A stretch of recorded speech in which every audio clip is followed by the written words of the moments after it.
Guys, welcome to my new blog. আজকের ব্লগের আমার কন্টেন্ট হলো দিদি বানাবে বিরিয়ানি, আর তার অ্যাসিস্ট্যান্ট হচ্ছে আমি। তো এখানে দিদি ভালোভাবে চিকেনটা ম্যারিনেট করে রেখেছে।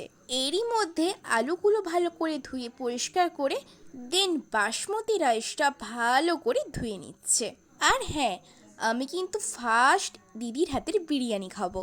এরপর চালটা ফুটতে দিয়ে দারুচিনি, লবঙ্গ, গোলমরিচ এগুলো সব দিয়ে দিচ্ছি। তার আগে কিছুটা রিফাইন্ড অয়েলও দিয়ে দিয়েছিল।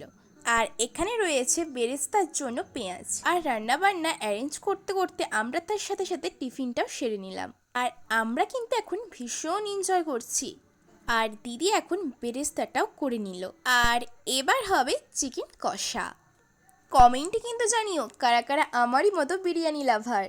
তো এবারে চিকেনটাকে ভালো করে কষিয়ে নেবে।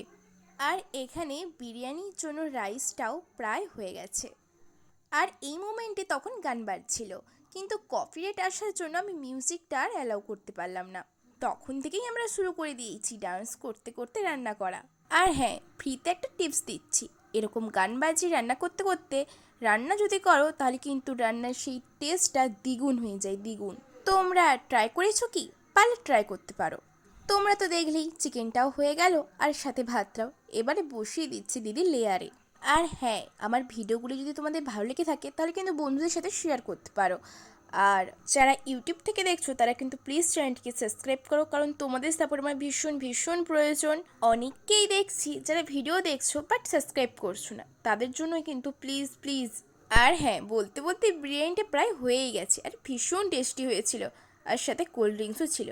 টাটা, ফিরে আসছি নেক্সট ব্লগ নিয়ে।